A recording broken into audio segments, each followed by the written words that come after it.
बार बार भूख लगना, पर वो भूख पचाने वाली नहीं होती, वीर्य नाश करने वाले को बार बार खाने की इच्छा होती है क्योंकि उसका लीवर खराब हो रहा है। ये अच्छा लक्षण नहीं, बार बार भूख लगना कि बहुत बढ़िया लीवर काम कर रहा है, नहीं, अंदर कब्ज बन रही है, लीवर डाउन हो रहा है और आपको बार बार भूख ले रही, ये झूठ में फंसाया जा रहा है। ये झूठी भूख है जो तुम्हारा रोगों का घर बनेगी।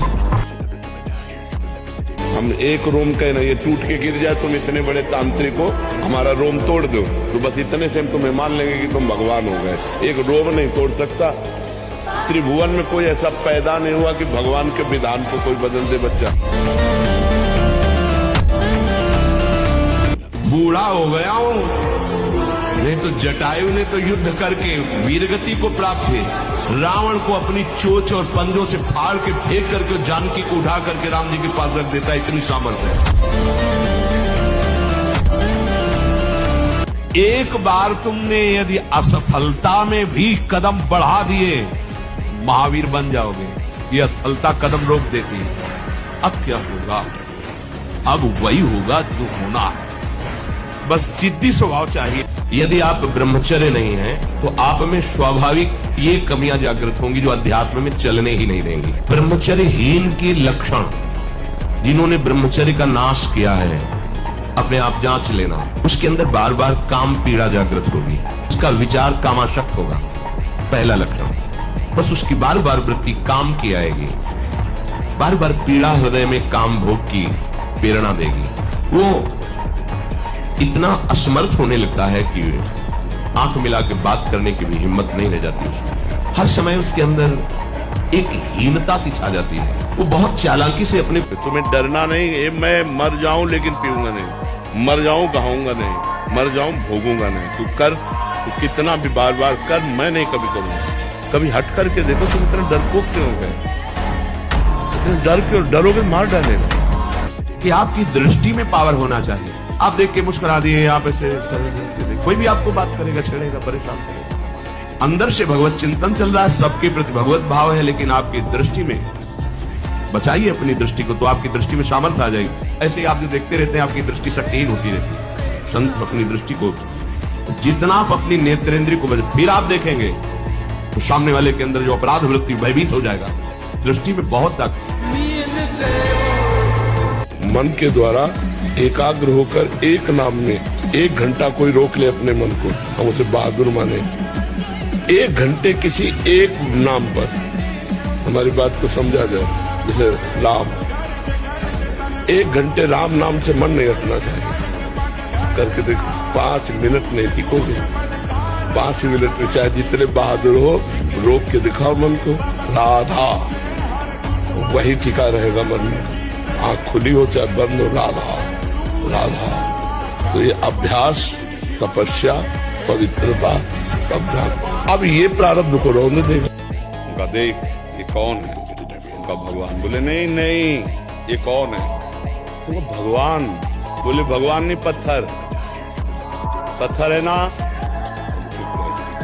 बोले नीचे, ये कौन? ये भी है, ये संगमरमर, वो भी संगमरमर। देखो, तिल तिल छेनी से काटा गया, टूटा नहीं, ये भगवान बनकर पूज रहा। ये टूटा तो नीचे बिछा दिया गया। ए बाबा जी बना है, तिल तिल काटा जाए, टूटना नहीं, टूटना नहीं। उनसे पंचांग उसी समय प्रणाम किया। भगवान से यदि संबंध है तो हर परिस्थितियों में महान दिग्विजय योद्धा सामने होने पर भी उसको परास्त होना पड़ेगा।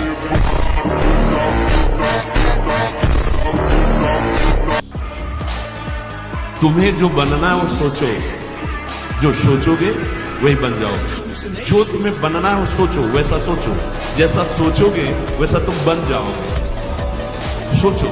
हमें परेशान होने की जरूरत नहीं, हमें अपने कर्तव्य का पालन करने की जरूरत है। निराशा तो नहीं, सबको सफलता मिलती हो ऐसा ही नहीं, और हर बार असफलता ही होती हो ऐसा भी नहीं। तो हमें निराश नहीं होना है। मनुष्य शरीर अविनाशी, भगवान के अंश है। हम प्रयासरत रहेंगे, हम विजय प्राप्त करेंगे। ये हृदय की बात है। असंग रहना, मन न लगे तो पड़े रहना, पर किसी को दोस्त मत बना लेना, किसी से यहां अपनापन मत कर लेना। यदि ऐसा किया तो पछताना पड़ेगा, आपकी पराजय होगी और आपको जलना पड़ेगा। दोनों बातें आप समझ लें। असंग रहना थोड़ी देर मन पराजित करता है, हमको जलाता है, वो जलन तो ऐसे सह जाई जाती है, लेकिन जब मन की जलन मिटाने के लिए कोई क्रिया हो जाती है, कोई संबंध हो जाता है, तो जीवन भर जलना पड़ता है पश्चाताप की अग्नि। और कोई ऐसी पराजय नहीं है जो हमें पराजित कर सके। हम अविनाशी के बच्चा हैं, एक बार नहीं, दो बार नहीं, 1000 बार प्रयास करेंगे और पराजय को रौंदेंगे और जय को प्राप्त करेंगे। ये बड़ी कठिन बात, विश्व में अगर कोई भी कठिन कार्य है तो भजन करना है। सब कार्य में मन सहयोग कर सकता है, भजन में नहीं करते। आप खुद देख लीजिए, और जो निरंतर भजन करते हैं इसीलिए भगवान उनके अधीन हो जाते हैं।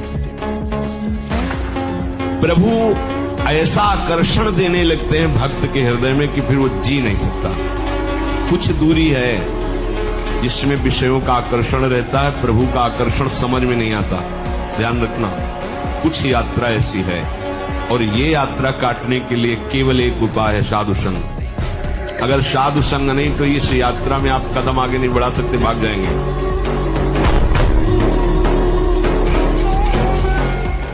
किसकी तरफ देख रहे हो? जो देवी स्वरूपा है, जो माँ स्वरूपा है, जो बहन स्वरूपा है, उनकी तरफ हम गंदी दृष्टि से देखेंगे, हमारा मंगल कैसे होगा? नहीं, ये गंदी बात। सबके चरणों की तरफ देखो, नमस्कार। अगर दृष्टि चली जाए तो दोबारा दृष्टि ना जाए। यहाँ तुम BSc BCom जो भी पढ़ो, मरने के बाद फिर तुम्हें ककारा पढ़ना पड़ेगा, लेकिन 100 बार तुमने कृष्ण कहा है तो अब 99 से नहीं शुरू होगा, 101 से शुरू होगा। किसी भी जन्म में जाओगे तो 101 ऊपर से शुरू हो। ये पढ़ाई ऐसी है, कभी रद्द नहीं होती। अगर हम मन में नाम चलाने लगे तो गारंटी से कह सकते हैं कि मन विकारों में नहीं जाएगा। नाम का पहरा चल रहा है और इष्ट या गुरु का ध्यान है तो माया परास्त ही नहीं कर सकती, फिर तो विजयी हो जाती। अब हम बार बार नाम जप करते हैं तो हमारी चाह भी नाम ही प्रकट कर देता है। नाम जपने वाले को कुछ भी और अन्य साधन की जरूरत नहीं, वही चाह प्रकट कर देगा, वही रुचि प्रकट कर देगा, भगवान के मिलन की चाह पैदा कर देगा, भगवान को मिला देगा। सुमिर पवन सुत पावन नामो, अपने बस करि राखे रामो। भगवान के नाम के बल से हनुमान जी ने भगवान को अधीन कर दिया। और अगर बढ़िया हाथ पैर धुलवा के और टाट पट्टी में बैठाल के और खीर पूरी पवाई जाए तो बोले बेइज्जती हो गई। अब बड़ा समाज का विकृत रूप होता जा रहा है। कहते हैं कि हम धरती को बैलेंस कर रहे हैं, तो रोड पे घूमेंगे मुर्गे। और जब तुम्हारा बैलेंस होगा नरक में तब तुम्हें पता चलेगा। घृणा नहीं होती तुम्हें? तुम्हारे अंदर ऐसा नहीं होता कि ये दिव्य श्वासें हमारी कहाँ नष्ट हो रही, किस लिए आया, कितने दिन ये टिकेगा, फिर वही वासना, फिर वही, कब तक चलेगा? कोई ऐसा टिकाऊ है यहाँ? कुछ क्या टिकाऊ? आज हम तुमसे कहते हैं कि हम तुम्हें बहुत प्यार करते, तुम्हारे बिना जी नहीं सकते। 4 दिन बाद वही मन उसे कटने लगता है, किसी तीसरे की तरफ देख। धिक्कार है ऐसी वृत्ति। पूरा जन्म के जन्म व्यतीत कराते, अपराध पे अपराध कराते चला जा रहा मन, और तुम अपने इस दुश्मन पर नजर नहीं कर पा रहे, समझ नहीं पा रहे। वाह, हमारी बात का उत्तर दो। सर्वत्र हैं भगवान, तो रात में जब तुम अकेले होते तो भगवान होते हैं ना। सर्वशक्तिमान है भगवान, तो तुम्हारी रक्षा करेंगे क्योंकि तुम कंठी बांधे हो, भगवान के भक्त हो, नाम जब करते हो। तो डरना किस बात का? क्यों डरना? कहा आप भी तो धनुष उठाने आए, बोले नहीं। इस धनुष उठाने में कौन सी बात है? जब 20 बार कैलाश सहित भगवान शिव और पार्वती को उठा लिया तो उनका ये धनुष है। मैं धनुष उठाने नहीं आया, मैं धनुष उठाने वाले को निमंत्रण देने आया। और भगवान राम को कहा था तुम्हें निमंत्रण देता हूं, आकर पूरी लंका का उद्धार आपको करना है, इसलिए सीता जी से ब्याह तो आप करो और वास मेरे यहाँ करें, क्योंकि इन्हीं के चरणों के प्रताप से ऐसी अपावन लंका पावन हो। ये मुर्गा, ये पशु पक्षियों को जो काट काट के खा रहे हो, जो विनोद कर रहे हो, मजाक मजाक में उनको कष्ट दे रहे हो, दुख दे रहे हो, और कितने पाप है? एक पाप है? कितने? दूसरे को अगर दुख दोगे तो तुम चाहे जितने समर्थ बन लो, वो दुख इतना बलवान होके आएगा कि ऐसी जगह तुम्हें रौंदेगा कि कोई सहायक नहीं मिलेगा। पलट कर तुम्हें कोई गाली दे रहा हो, गाली मत देना, उसको इतना बड़ा दंड मिलेगा कि भोग नहीं पाएगा। एक नाव में एक संत और उनके शिष्य बैठे हुए थे, एक दरोगा और 2 पुलिस वाले चढ़े। जहाँ संत थे वहीं खड़े हुए और संत नंगे पैर और वो बूट पहने, बूट रख दिया उनके पैर में तो वो चीख पड़े तो एक चाटा मारा और गाली राम।